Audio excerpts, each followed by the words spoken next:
looking back now to be able to try to in some way, replicate or recreate what Richard was able to to bring to life is just it's something that I'm glad I didn't have a better sense of how daunting that potentially was going into it. You wouldn't have been able to do your job. Yeah, probably not. I mean, I just worked on, the the first episode of Quantum Leap last year, the reboot, and talking to Ray. I don't think I'm speaking out of school here, but Ray very explicitly was like, look, if I for a second thought that I was replacing Scott, like that's not a possible thing to do. So, not having a real sense of this truly iconic actor, bringing this truly iconic character to the place that he did, I'm glad I was in the dark coming into the process and was really just kind of able to focus on the acting and the performance and creating something with, the director, Peter DeLuise, and the rest of the cast.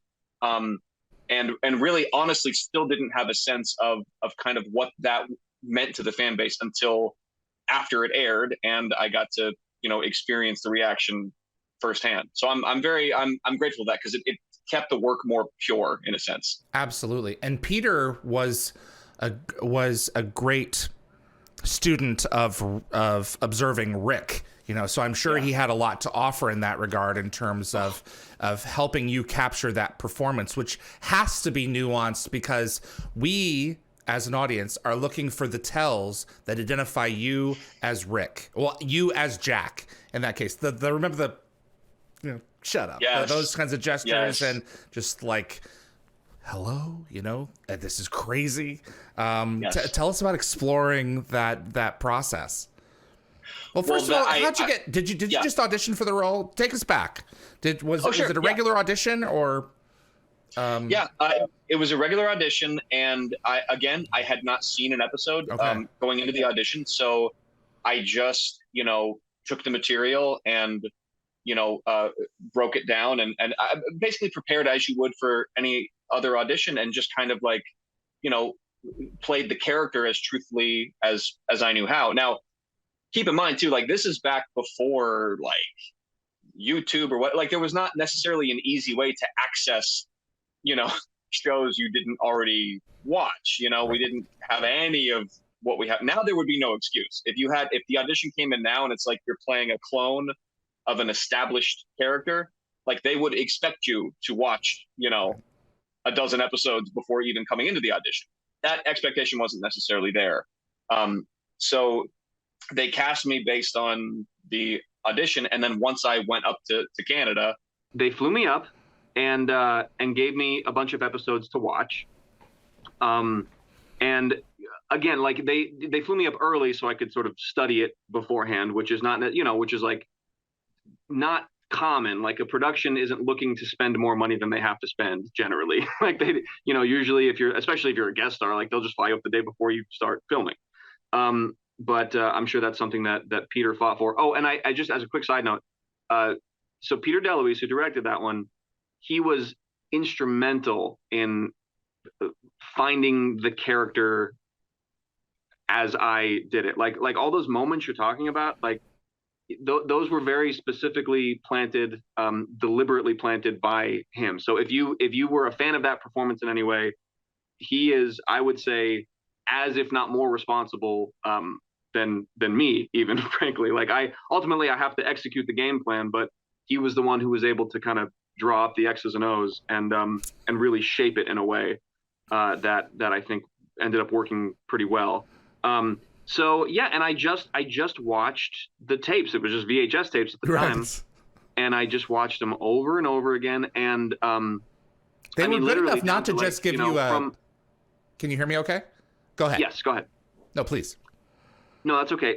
Working from the macro down to the micro. So you have to understand kind of the essence of the character in a larger way, and then really get down to those minute details. So I would just watch, and he would do a line, and then I would do it the same way that he did it. I mean, honestly, I was literally just like, copying sort of word for word. physical trait, everything that I could do within the course of those like 3-4 days in prep. And then once we got onto set, we just shaped it, and I got sort of more and more comfortable as we went along, but it was a very collaborative, like moment to moment shaping process. Wow. So when you say they flew you up, you're saying they flew you up early, specifically for days for you to prepare yourself for the character. That is correct. Yeah, under a different circumstance, I probably got an extra 4 days than one would normally get for something like that.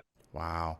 And not only did you get to prep for Jack, but they went out of their way to give you background detail, story info, episodes on the Asgard. You told me years ago that they sent you Revelations, which was like the big Asgard episode before the one that you had. So you weren't just walking in to seeing, a 3 feet tall puppet. You had backstory to be able to, interact with this thing on a more, appropriate level. Correct. Yeah.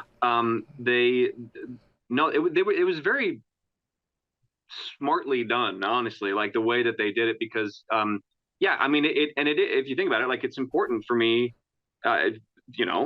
since I have the full knowledge of this character, for me, the actor, to kind of understand some of these things, at least in a very basic way, coming into it. So wow. Yeah, they did. They gave me the episodes that they thought were most relevant to understand the story that I was going into for this episode.